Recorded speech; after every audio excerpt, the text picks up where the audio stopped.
All right, let's jump right in. I want you to do something for me. Just take a quick look at your hand. You see skin, there's muscle and bone under there. Now picture a giant redwood tree, or maybe a tiny little ant crawling on the sidewalk. They seem totally different from you, right? Well, it turns out there is one incredible, kind of mind-blowing thing that all living things have in common. So what is it? What's the big secret connection? It's not something you can see with your eyes, but it's hiding inside every single one of your cells and theirs. It's a secret instruction manual, a tiny but incredibly powerful code that tells every living thing how to be, well, a living thing. We call this code DNA, and it's the ultimate blueprint. It tells every cell in your body exactly what to do, how to grow, and even how to repair itself when things go wrong. So what does this amazing instruction manual actually look like? Well, if we could zoom in, and I mean zoom in millions of times, we'd see something that looks a whole lot like a twisted ladder, or maybe a spiral staircase. And there's a cool scientific name for this shape, a double helix. It's a really beautiful and, as it turns out, an incredibly efficient way to store a ton of information. Okay, let's break this ladder down. The two long sides, think of them as the handrails of our staircase. They form the backbone of the whole structure. But the really important parts, the real magic, are the rungs connecting them. These are made of just 4 chemical letters, A, T, C, and G. Now look at step 3 on the slide, because this is the secret sauce. There's a rule. A always connects with T, and C always connects with G. It's super strict, kind of like 2 puzzle pieces that only fit together one way. And that simple rule is the key to the entire code of life. So these 4 letters, A, T, C, and G, are basically the alphabet of life. Think about it. With our 26 letters, we can write anything from a text message to a giant novel. Well, life does the same thing with just 4 letters. The order of these letters spells out instructions. A specific sequence, or sentence, is called a gene. And a gene is just a set of instructions for building something your body needs, usually a protein. So we've got this alphabet, and we've got these sentences. But the scale of all this information is where things get truly staggering. Get this. Every single cell in your body, from a brain cell to a skin cell, has a complete, identical copy of your entire DNA instruction manual.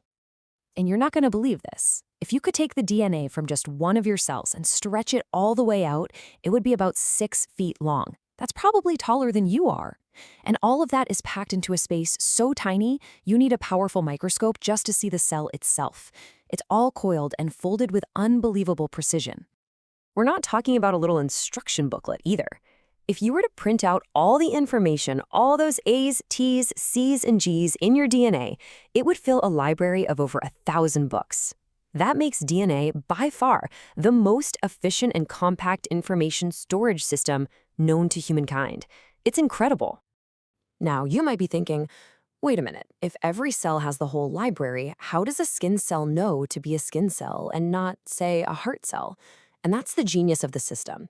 Even though every cell has all the books, each cell only reads the specific chapters it needs for its particular job. A skin cell reads the skin cell chapter, and a heart cell reads the heart cell chapter. Okay, so we've got this amazing library of information inside us. But how does the body actually, read the books? And how does it make copies when it needs to build new cells? There are 2 key processes we've got to understand here.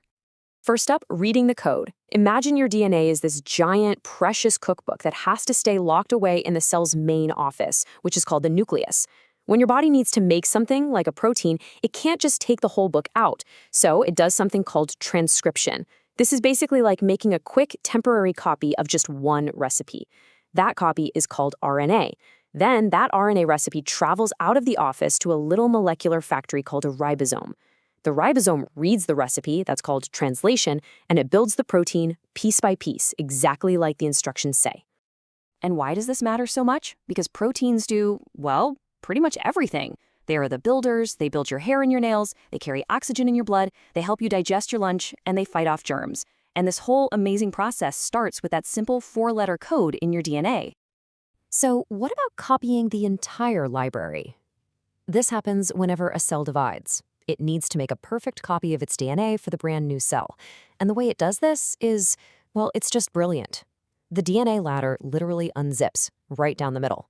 Then new letters that are floating around swoop in and pair up with each side, following that strict rule, A with T and C with G.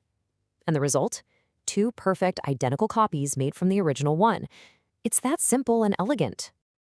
You know, when we see a system that's this elegant, this precise, and this packed with information, a system that can even copy itself almost perfectly, it naturally makes you wonder about a bigger question. Where did a code like this come from in the first place? Generally, there are two main ways people think about this. One view, which a lot of scientists hold, is that DNA is the product of natural processes, happening over billions and billions of years. The idea is that simple chemicals just randomly bumped into each other until eventually a molecule formed that could copy itself, and from there, evolution and natural selection took over. The other view looks at the same system and asks a different question. Where did the information come from? To people with this perspective, having a complex code, a pairing rule, and all the machinery to read it appear all at once just by accident seems really unlikely.